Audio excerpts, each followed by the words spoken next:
orang tua pada saat itu tidak akan ada yang rela gitu kok ngasih anaknya Stigma stigma Badung kampus, Badung, narkoba. Padahal enggak, narkobanya aja sih. Narkobanya ada, Badungnya enggak. Orang tua yang tidak mengizinkan kita kuliah di bidang yang kita mau, terutama yang berkaitan sama kesenian. Kasih tips buat mereka coba. Tapi semoga orang tua mereka nggak nonton kok ya.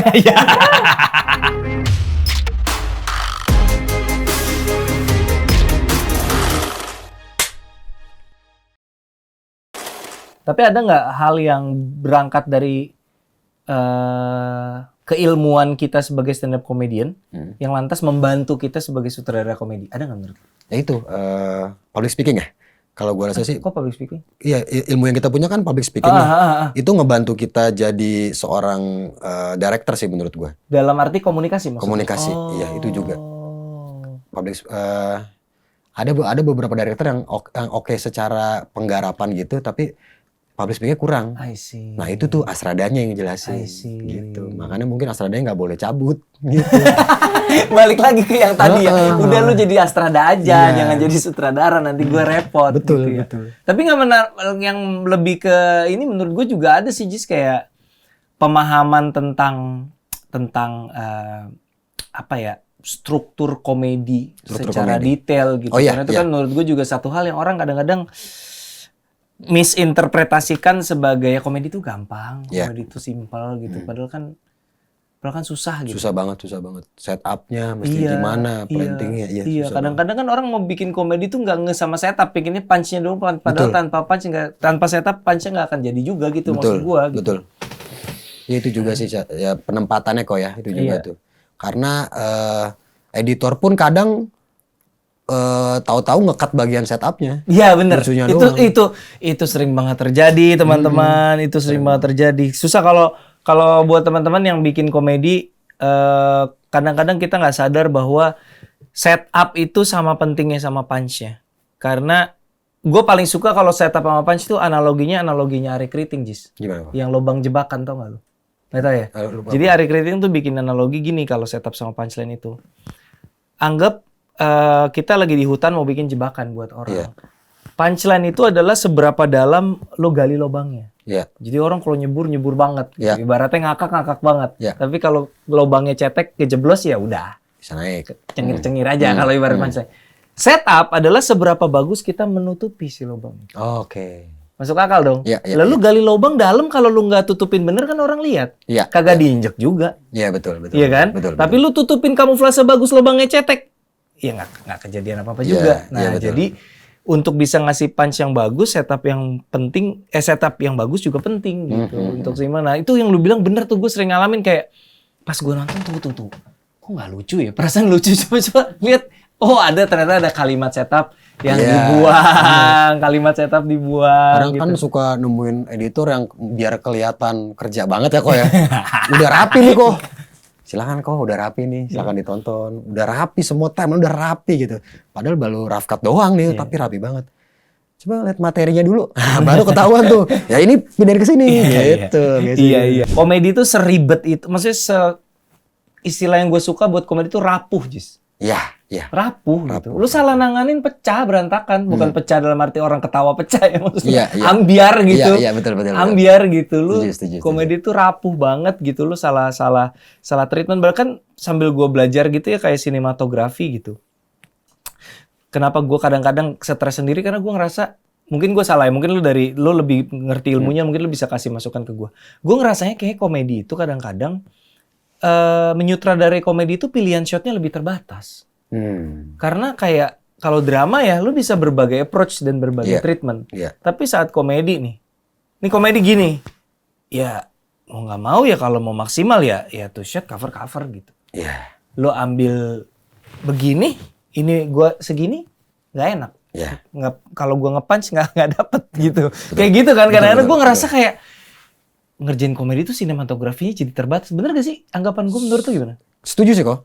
Iya nggak usah kebanyakan gaya lah shotnya. Gitu iya. Lebih gitu kan. Iya. Karena orang mau ketawa, bukan mau muji lu. Wah ini marinasi pembunuh kan itu bagus tuh. filmnya kan nggak usah lah itu mah urusan mereka aja. Komedi udah cepet-cepet aja gitu kan. Gue setuju sih karena kan berhubungan dengan timing juga kok. Iya, Itu juga di editing juga seperti itu timing kan. tektokan. Di editing juga seperti itu kan. Makanya kalau nih kok lu perhatiin sitkom luar itu jarang ada oval shoulder. Jarang ada, clean semua. Kosongan semua. Kosongan semua. Walaupun dia bentuknya itu biasanya 3 kamera kan berjejer. Iya, iya. Cuman pas lagi orangnya di sini, misalkan membelakangin kamera, posisi kita udah ngebayangin ada OS-nya nih, nggak dikasih. Rata-rata clean semua, jarang banget. Kenapa menurut lo jarang over shoulder? Itu biar orang fokus di komedinya aja kan, karena nggak ada yang mengganggu dia Jadi lagi. nggak usah ada foreground gini. Iya. Jarang banget tuh. Jadi buat teman-teman yang nggak familiar sama istilah over shoulder itu treatment shot. Jadi misalnya ada kamera dari sini mau ngambil Ajis, kalau ada bahu gua masuk gini sebagai foreground muncul di tipis-tipis nongol, itu namanya over shoulder. Tapi kalau clean ya udah nggak ada foregroundnya, kameranya langsung ke Ajis gitu ya. Betul. Jadi mereka mau make sure ya efek yang lu deliver punch lu maksimal aja gitu, nggak usah keganggu sama pundak gua gitu ya. Betul. Iya juga ya, gua baru sadar loh sitkom tuh jarang ada over shoulder gitu. Home Alone, penjahatnya jatuh, clean kan? Nggak ada Wah tuh. lupa gua harus nonton lagi sih. Misalkan kayak ada pada depan dia nih kok. Maksudnya kalau pas lagi ngomong ada OS-nya, ada bahunya. Ada bahunya. Tapi pas dia ketiban sendiri, karena buat ngasih tahu Maksimalin. itu juga ngaruh. Menarik. Berarti emang sinematografi komedi itu juga emang treatmentnya begitu ya, harus lebih clean, lebih simple gitu ya. Iya, lebih simpel karena orang pengen ketawa gitu, nggak mau memuji. Makanya jarang kan film komedi masuk best. Bener. Sinematografi. Jarang. Sinematografi jarang tuh. Best movie juga jarang sih. Lu tuh waktu sekolah film ditentang orang tua gak? Awal-awal ya, karena mikirnya IKJ. Ya udah orang tua pada saat itu tidak akan ada yang rela gitu kok ngasih anaknya IKJ, stigma Badung kampus, gitu. Badung, narkoba. Padahal enggak, narkobanya aja sih. Narkobanya ada, Badungnya enggak. Karena mau Badung gimana? Dulu, narkoba dulu. Iya. Bukan guanya, kampusnya kok. Kampus sampai digerebek kok. Lu tau minta yang ngasih surat gerebek siapa? Rektornya. Rektornya aja nggak kuat ngadepin mahasiswanya. Tolong gerebek kampus saya. Iya, dikirimin surat, tolong gerebek dan difotokopi. Tahun berapa? Bentar, itu sekitar 2009. Gue masih kuliah di situ, 2009. Bulan puasa kok. Digerebek yang minta rektor. Jadi pas ini mana suratnya? Wah, rame kan. Biasa tuh suka yang ada. Ini nggak boleh masuk kampus, polisi. Ya emang sih nggak boleh. Iya. Tapi ada surat di mana? Lihat bawahnya. Si anjing rektor. Ya udahlah mau gimana lagi nih. Dilegalisir dengan jelas. Ada waktu itu. Jadi kayak mikirnya tuh waktu itu nyokap bokap mau jadi apa? Selalu gitu mau jadi apa. Karena kan dulu gue tuh dipersiapkan sebenarnya kok untuk menjadi seorang mahasiswa teknik sipil. Kenapa? Karena nah ini orang tua juga nih ngelihat salah satu familinya yang wah dia pinter masuk teknik sipil gini ntar kerjanya terjamin gini. Pengen kayak gitu. Dari situ. Mikirnya masih agak sempit ya. Betul kok, gue dari SMP tuh udah dicocolin matematika walaupun gak kena. SMA baru tuh gue, ya udah deh gue kayak emang ini kali ya nyokap gue pengennya. Jadi gue punya guru les private yang ke rumah buat nih bayangin kok ya orang Batak miskin gitu ya, maksudnya tukang warung sosokan nyewa guru private. Emang kelihatan banget pengen membalikan situasi ekonomi. Bagus dong, berusaha, ikhtiar dong, nggak apa-apa dong. Cuman kan gue pengennya, gue mau jadi pemain bola dulu. Awal tuh pilihan gue, pemain bola. Disiapin aja teknik sipil. Udah set. Mak nggak bisa nih. Gue pikir bakal selesai nih, nggak lolos. Dulu namanya masih UMPTN. Gue pikir nyokap gue bakal, ya udah, tapi enggak. Coba ujian mandirinya. Jadi tetap disuruh ujian mandiri. Ujian mandiri itu apa, Cis? Ujian mandiri itu kayak lu ujian lagi buat masuk sebuah kampus. Tapi ini katanya kok ya. Katanya itu sebenarnya yang dilihat adalah karena kan ntar lu ngisi tuh. Kalau lu masuk sini lu bakal bukan nyumbang sih, dia lebih nyatet orang tua penghasilannya berapa. Kata orang-orang sih itu buat jalur khusus lah. Jalur mandiri. Oke. Khusus ya jalur khusus. Cobain.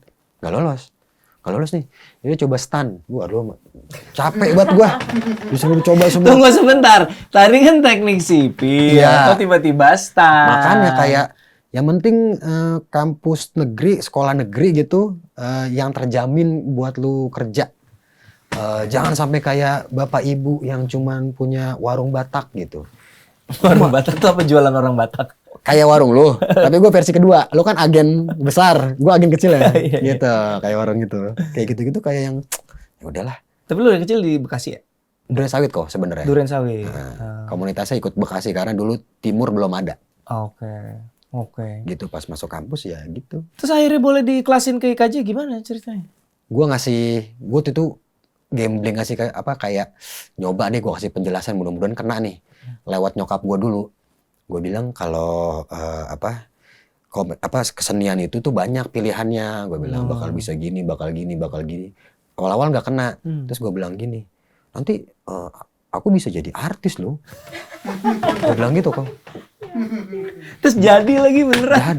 Bisa Jadi terkenal. lagi artis beneran Walaupun sekarang. gitu-gitu aja ya. Iya, Tapi bisa walaupun masuk TV loh. Semi-semi lah. gurem tapi Semi gurem masih siapa ya Ajis masih gitu kan orang-orang kan. Terus dia emang kelihatan ini ya.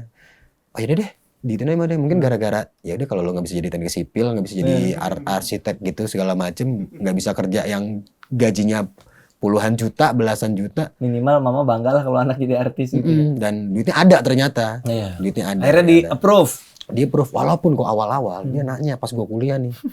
Ini udah 2 tahun kuliah, kok belum masuk TV? Gitu. 2 tahun. Udah 2 tahun kuliah kok belum masuk TV. Padahal kan kok emang gue kan kuliahnya di belakang layar. Ya kan gue belakang Iya, kru kan. iya, Maksud gue tuh gue masuk situ biar dia tuh ngizinin aja. Iya. Terus dia inget lagi udah 2 tahunan gitu. Mana kok belum masuk TV? Oh iya ntar nanti, wah santai lah gini. Habis itu gue jarang pulang, jadi gue tinggal di kampus, tidur di kampus, males pulang. Ketika akhirnya jadi artis baru Wah ngomong. dia seneng banget pas gue masuk TV pertama kali Metro. Metro Metro, 2011. Open mic 2011. Masih gondrong ya. Januari itu. Wah dia ternyata nelponin saudara semua kayak, terus si Ajis ada di TV gitu kayak wah. Kata gue, emang kampung nih orang. Tapi songong aja tuh. Nah, ini nih pertama lucu. event stand up tuh. Tapi yang Arif bilang nggak gitu tau. Gue Gimana, sampai kaget gimana? pas lu cerita. Gimana, Gue kok? mau gebugin gue. Gebugin mana berani gue. Iya Arif Didu. Iya Arif Didu nih mengadu domba. Enggak, tapi bener. Ajis tuh pas stand up pertama kan gue tawarin, Ajis mau dateng nggak ini acara stand up yang pertama tuh yang di Kemang tuh yang di Comedy Cafe. Terus Ajis nanya, bisa perform gak kok? Perform gue belum tahu nih. Datang aja dulu. Wah kalau nggak bisa perform nggak mau deh. Gue langsung belagu banget bocah. Iya anak. Anak IKJ. Anak IKJ. Sombong. Belagu banget. Belagu. Tapi akhirnya jadi artis. Nyokap bangga. Tapi orang tuh, kenapa gue nanya gini Jis? Karena gue sering banget. Kalau lagi talk show di kampus dulu sebelum pandemi ya kan gue sering talk show di kampus. Ya. Itu salah satu pertanyaannya tuh. Nyokap, orang tua yang tidak mengizinkan kita kuliah di bidang yang kita mau. Terutama yang berkaitan sama kesenian. Ya. Apa yang akan lo kasih tips buat mereka coba? Cari aja yang tapi semoga orang tua mereka nggak nonton kok ya. Cari aja apa hal yang paling orang tua lu senengin, karena waktu itu orang tua gue seneng banget sama ajang-ajang pencarian bakat, sampai ngomong gini ke gue, coba ya lu bisa nyanyi gitu. Padahal nih itu sebel minta ampun gue, kalau ditarik ke belakang kok dari SMP gue ngeband nggak boleh. Parah. Katanya musik haram. Astaga. Ngeband diomelin, giliran lihat idol, coba kamu bisa nyanyi. Gue genjreng nih di mana di rumah di atas di balkon jreng. Tiba-tiba nyokap gue bilang, itu gitar siapa? Pulangin, ntar dibanting sama ayahnya gitu, sama bokap gue maksudnya. Saking mereka nggak suka musik. Nah sekarang ngeliat ada yang nyanyi apa, diujuk-ujukin gitu. Yang lucunya adek gue yang masih SMA, kita lagi nonton bareng gitu, gue lupa dulu siapa ya, zamannya Fatin apa gitu. Bagus ya ini, ya Fatin ya. Fatin ini 2 orang Batak, suaranya bagus lagi. Nyokap gue langsung nengok ke adek gue gini. Nyebelin gak? Jadi misalkan lu adek gue ya, gue nyokap gue nih. Ih bagus ya Fatin, ya suaranya berjilbab, orang Batak lagi. Iya. Ngeliat ke adek gue langsung merasa terintimidasi. Wah kacau juga kata gue nyokap gue nih. Gokil. Ade lu berjilbab juga? Berjilbab. Waktu itu belum, masih SMP. Oh. SMP belum berjilbab. Jadi tapi kayak wah gokil sih, gue langsung wah kena mental banget di rumah ini nih, parah. Toksik istilah anak sekarang. Iya. Toksik. Oh, gitu. Nyokap gue. Tapi harus dipastiin dulu orang tuanya suka apa. Kalau suka, lu Cari bilang, celahnya itu. lu bilang aja lu bakal kayak gitu. Iya. Kayak gampang banget ngibulin orang tua. Iya pak gitu. Cuman kan gue dulu ngakal gini kok, kalau ketahuan gue bohong, apa nih Plan B. Karena skenario paling jeleknya apa? Gue mikirnya paling jeleknya adalah gue nggak bakal dibayarin kuliah kan. Jadi gue langsung dari tahun pertama gue langsung kerja bangun-bangun, bantu-bantu. Salah bantu-bantu maksudnya, bantu-bantu senior terus Biar lu bisa diajakin. ada, kalau amit-amit uang kuliah lu di stop sendiri. Ya betul, udah ada di situ. Ngemsi akhirnya dapat duit gitu-gitu kok. Terakhir Jis, tentang stand up, apa mimpi lu yang belum tercapai buat anak-anak stand up di Indonesia? Lu udah berbuat banyak banget termasuk membuat studio ini, tapi apa yang belum tercapai Jis? Kalau yang paling pengen dikejar banget sekarang bikin comedy club sendiri kita. Kayak gitu. ketawa ya? Kayak ketawa, tapi mungkin dengan kapasitas lebih besar, semua lebih besar, penonton lebih banyak. Ya. Kalau yang kedua, Sorry, itu statusnya apa? Lagi nyari tempat atau lagi nyari orang yang mau invest dulu. Jadi ada orang lah pokoknya mau invest gitulah. Jadi lantai bawah dia urus, lantai 2 kita yang nyikat gitu kok. Oke. Tapi gedung punya dia. udah ada investornya? Masih Lagi ngobrol? lagi ngobrol. Orangnya sih udah ada. Enggak, kalau belum ada kita, ya siapa yang mau gitu maksud gua. Oh boleh aja. Kalau mau gede-gedean boleh. Ya, jadi Ajis pengen bikin comedy club buat stand up Indo. Kalau ada teman-teman investor yang berminat, langsung kontak Ajis. Terus yang kedua apa? Yang kedua nih kok, yang pernah, kayak lu pernah dengar omongan ini kok. Kita stand up Indo, jadi PH, ya entah PH kecilnya gitu, tapi isinya semua anak-anak stand up, film. Itu impian gue juga tuh. Kayaknya seru kalau yang main sini, penulisnya sini, bahkan mungkin Sampai ke kru maksud lu? Iya, gue mikirnya gitu tuh, karena Tapi kru kayak kamera, art gitu kan susah juga, Jis. minimal jadi chiefnya lah. Kepalanya dari Oke. anak-anak lah gitu. Oke. Maksudnya yang bantuin. Ya namanya juga ngimpi ya. Ngimpi Iya. aja dulu ya kan. Karena anak-anak sekarang udah keren kalau masalah kamera gitu, udah keren banget. Shotnya, keren banget gue ngeliatnya juga. Editingnya segala macam. Kalau cerita ya udah nggak perlu Ragukan lagi kalau cerita sih. Jadi Kalau kayak cerita. semacam judulnya pasti bukan itu, tapi semacam stand up Indo the movie gitu ya. Iya. Karena terinspirasi di Get Up Stand Up-nya Kompas. Get up stand up-nya Kompas. Terinspirasi di situ. Tapi kan itu yang komik semua pemainnya. Kalau ini semuanya dari kru sampai pemain, penulis, produser, investornya sekalian ya kan. bisa. Masa si Raditya Dika nggak mau biayain ya kan. Iyalah. Ya pokoknya mirip-mirip Get Up Stand Up, cuma bedanya nggak ada antara pemain sama director berantem. Jadi udahlah. Ajis Noah Ibu, terima kasih banyak. Thank you, Kak. Thank you teman-teman udah menyimak In Frame. Sampai jumpa di episode berikutnya. Dah.